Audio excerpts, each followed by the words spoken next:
Welcome to Week 5 of the South Carolina College Football Preview Show, sponsored by the Village Idiot Pizza and Pub. We're here at the 5 Points location. They also have a location on Forest Drive in the Forest Acres area. The Gamecocks entering the game against Missouri 3-1, 2-1 in the SEC, all alone in the first place in the SEC East, have a chance to take real control of the division this week. And Steve Spurrier is in a terribly bad mood. Has been since a 48-34 win over Vanderbilt. Now, a 48-34 win over Vanderbilt. I think we're up to an even dozen embarrassed. Late in this week, he was talking about the fact that he will always remember the fact that his team gave up 2 kickoff returns for a touchdown against Vanderbilt, which tied an NCAA record. And when Steve Spurrier says he'll always remember, it's like an elephant saying he'll always remember. You know, when Steve Spurrier is older and grayer and on a rocking chair, waiting on his whatever's next in his life, he will remember and be mad about the fact that Darius Sims returned 2 He will aim a kick at a dog on the porch right then. And honestly, he deserves to, because that was, to use his word, that was embarrassing. Absolutely. So now the test is to get ready for Missouri. For Spurrier and the players who are having to process this message about how angry their coach is at them, even though they have won 3 in a row. Mm-hmm. A rematch of the Miracle at Mizzou, although like South Carolina, David, Missouri is a different team than the Gamecocks saw in Columbia, Missouri last year. What kind of team will the Tigers bring to this Columbia on Saturday? I'll tell you, Josh, it is going to be an interesting matchup. And, I tell you, as we sit here, enjoy a wonderful lunch of a pizza and a soda from the Village Idiot, the best pizza in town. You guys ought to check it out, and also go on to villageidiotpizza.com, download that for your mobile to get the online delivery. You can sit there and you look at Missouri. They're also 3-1, but they haven't played an SEC game yet. They've played Toledo, Central Florida, and last week they somehow lost to Indiana on their home field, and that's not in basketball either. I think we ought to clarify that point.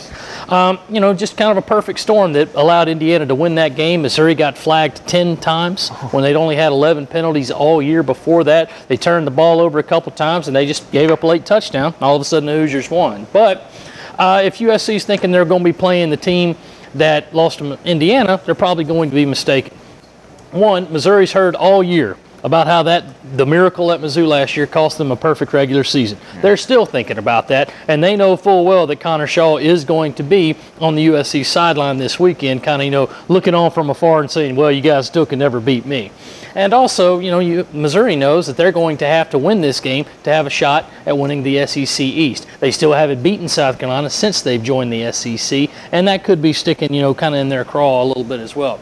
Where is Missouri good? On offense. They're putting up really, really strong numbers right now, averaging about 430 yards a game.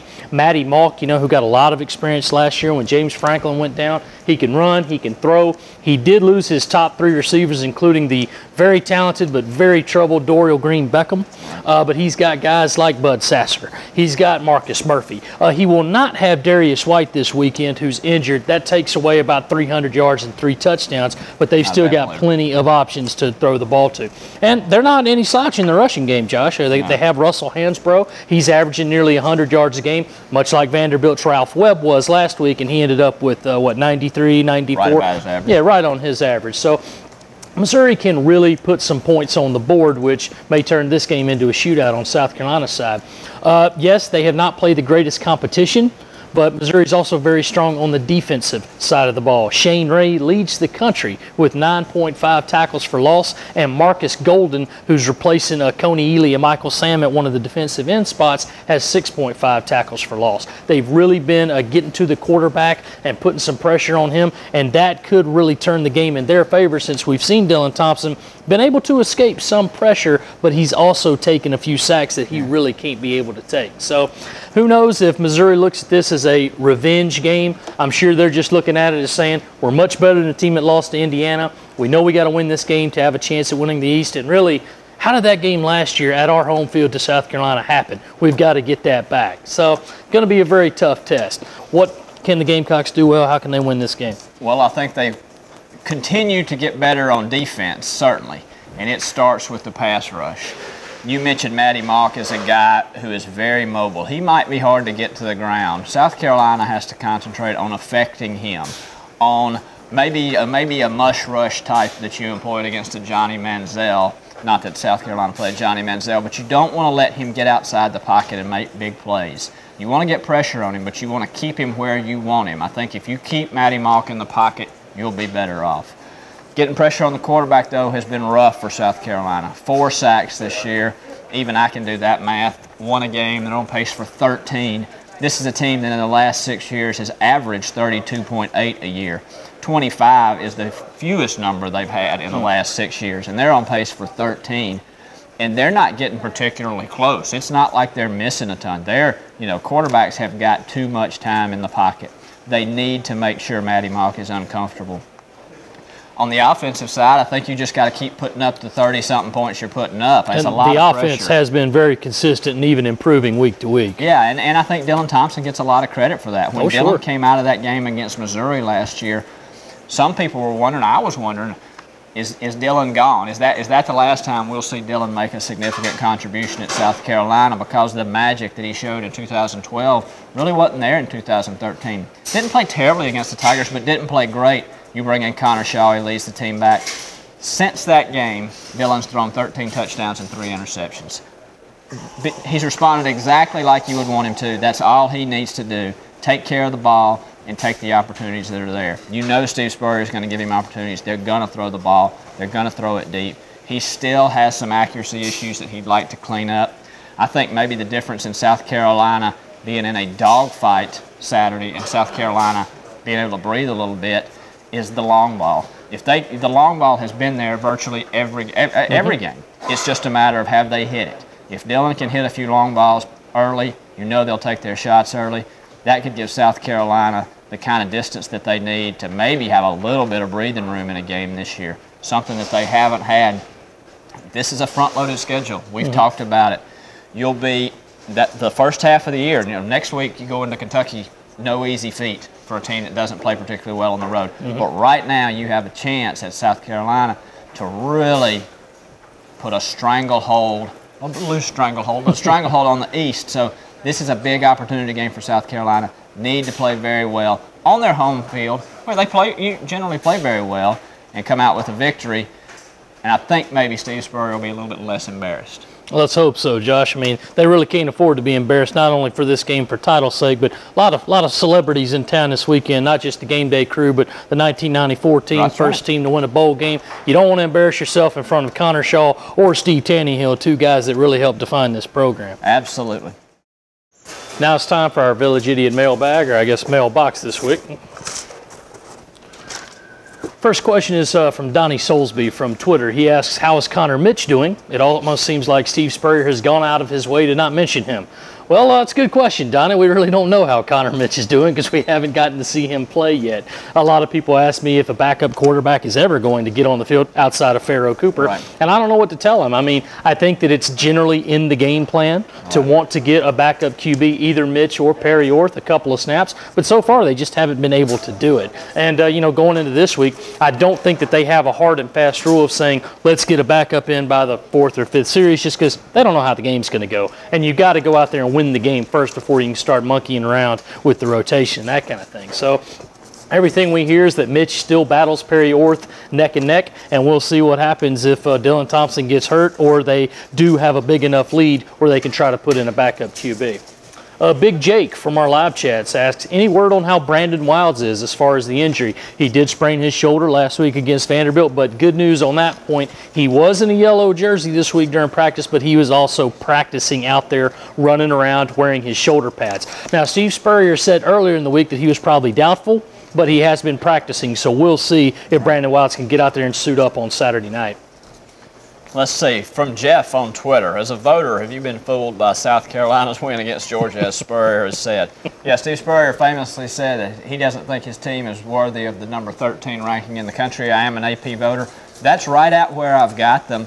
I mean, the things that he sees, we all see, I think. The problem is when you look at, as a voter, when you look at the teams that you're going to rank, you got to put somebody up there. I mean, it's not like there are a ton of teams. There are about 5 or 6 or 7 teams this year that have looked really, really good. Sure. Everybody else has got some warts. South Carolina's one of those teams with the warts, but they did beat Georgia. They are 3-1.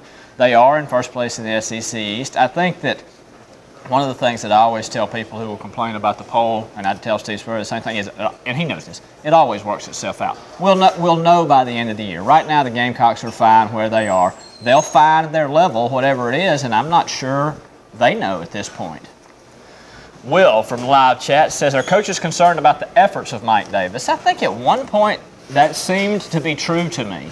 I haven't heard as much of that sort of framed as an effort question lately.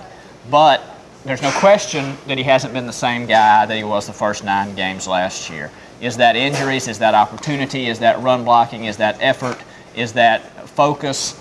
It's impossible for me to sit here and tell you that right now.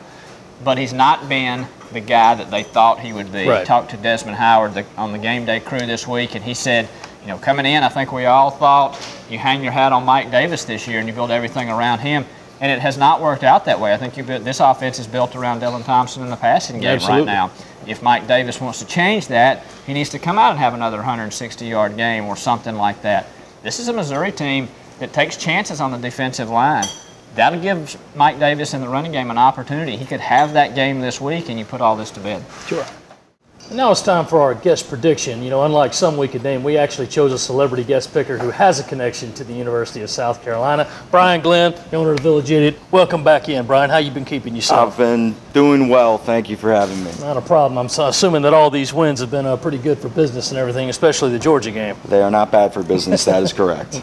Well, you know, I look at this game and you kind of look at USC's defense and how, bad it's been over these first 4 weeks, and you look at how Missouri's been throwing the ball around. Now, they haven't been really going against, you know, high-quality opponents, but they also have been seeing defenses that, at least in numbers, are similar to how USC's defense. There's still a lot of problems with pressing receivers off the line, covering the middle of the field, and I just think that Matty Monk's going to get his points. He's going to put up a lot of them. That being said, USC has shown pretty adept at winning these kind of shootout games. They've done it really the past 3 weeks against East Carolina, Georgia, and Missouri. I think this week is going to be more of the same. Who knows if it'll be a game-winning drive or something as thrilling as last year's win at Missouri, but I think South Carolina wins this game. I'm going 38-34. Brian, what do you think? Well, I think that the Village Idiot will be making 300 pizzas for the students on the Horseshoe Friday night into Saturday morning. All right. I also think that Missouri and South Carolina, we have no idea which team in either uniform is going to show up. Mm-hmm. So I'm going to put all that together and say Gamecocks 37, Missouri 27. 27. Going to hold them to under 30 this week. I do believe so. That would be a win, I think, for Lorenzo Ward. You know, this is, as we've discussed time and again, my least favorite part of the show. I have no idea. I picked Missouri to win this game in the preseason. Of course, I picked South Carolina to beat Texas A&M in the preseason. As we all did. And boy, that was not right. So I think that Brian's right. We just don't know. You feel good about South Carolina's offense playing at home. You feel good about Steve Spurrier saying this team has found ways, despite all its flaws, to win games, the last 3 in a row. I think at Williams-Brice, if this game was at Missouri, I would certainly stick with the Tigers. But at Williams-Brice, I think you've got to go with the Gamecocks. And, you know, I don't want to duplicate your scores, but you've also got to feel it's a high 30s, low 40s game. I'm going to go 45-40. Gamecocks win 45-40. That's fun. We're all saying bet the over. That's all we got. Thanks for joining us this week on the South Carolina College Football Preview Show. Stay with us at GoGamecocks.com all week, and we'll be back to answer your questions 2 hours before kickoff, which is at night again. See you then.